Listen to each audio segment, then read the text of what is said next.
सातत्याने पवारसाहेबांच्या वयाचा मुद्दा उपस्थित केला जातो, जो बारामतीमध्ये असू दे किंवा मुंबईत सुद्धा जे काही दादांचं पवारसाहेबांचं वय झालं 84 वय झालंय, आता कुठेतरी थांबलं पाहिजे, आम्ही त्यांनी मार्गदर्शन करावं, आम्ही अशा पद्धतीची भूमिका ती सातत्याने मांडताना दिसते। ते पवारसाहेब आजपर्यंत मार्गदर्शनच करत आलेले आहेत आणि आपण जर बघितलं तर वयाच्या बाबतीत आम्ही जेव्हा युवा म्हणून बोलतो तेव्हा आमचं वय कमी आहे असं सांगण्यात येतं।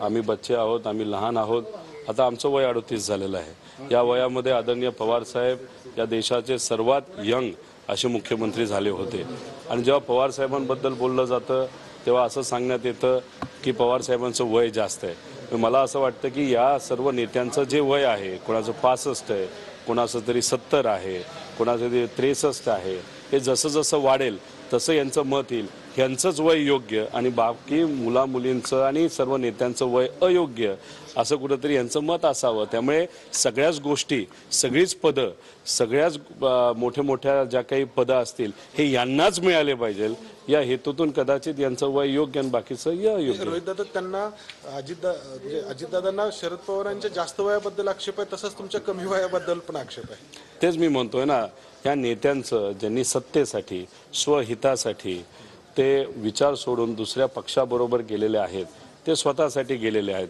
त्यामुळे तिथं जाताना जे वय लागतं ते वय त्यांच्याकडे आहे, सत्तेत जाण्यासाठी जे वय लागतं ते त्यांच्याकडे आहे, एखादं मंत्रिपद घेण्याचं जे वय लागतं ते त्यांच्याकडे आहे आणि यांचं वय जसं वाढेल तसं तसं त्यांच्यासाठी ते वय योग्य होत जाईल असं आम्हाला सगळ्यांना वाटतं। त्यामुळे हे कसं आहे की सोयीचं राजकारण आहे, सोयीचं भाषणं आहेत आणि तुम्ही जर बघितलं तर हे जे सर्व नेते गेल्या काही महिन्यांमध्ये म्हणजे सुरुवातीपासून जेव्हा आदरणीय पवारसाहेबांना सोडलं, विचाराला सोडलं ना आत्तापर्यंत नेहमी त्यांचा वेळ कशामध्ये जातो, आम्ही निर्णय घेतलेला कसा योग्य आहे त्यांना हे माहिती आहे, कार्यकर्त्यालाही पटेना आणि लोकांनाही पटेना त्यांनी घेतलेला निर्णय योग्य आहे।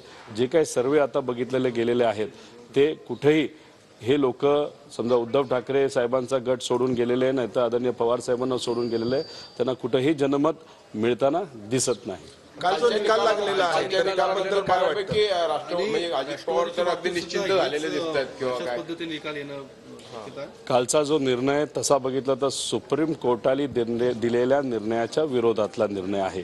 हा जेव्हा कोर्टात परत जाईल तेव्हा निर्णय हा उद्धव ठाकरे साहेबांच्या बाजूने लागेल हे आपल्या सर्वांना बघायला मिळेल।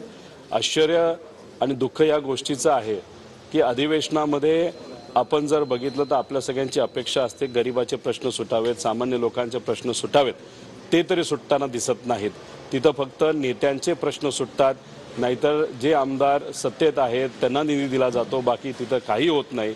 आणि अध्यक्षांकडनं आमची अपेक्षा होती की कुठंतरी त्या मंदिराची, लोकशाहीच्या मंदिराची गरिमा राखण्याची संधी त्यांना मिळाली होती, पण ते सुद्धा दुर्दैवाने त्यांची चूक आहे असं मी म्हणणार नाही, पण भाजपमध्ये जे कोणी असतात स्वतःचा मेंदू नाही तर स्वतःचा विचार कधीही ते वापरत नाहीत, त्यांना नेत्याचंच ऐकावं लागतं। आणि काल दुर्दैवाने अध्यक्षांना हे भाजपच्या मोठ्या नेत्यांचं ऐकावं लागलं आणि संविधानाच्या विरोधात आणि सुप्रीम कोर्टाच्या विरोधात त्यांना निर्णय द्यावा लागला।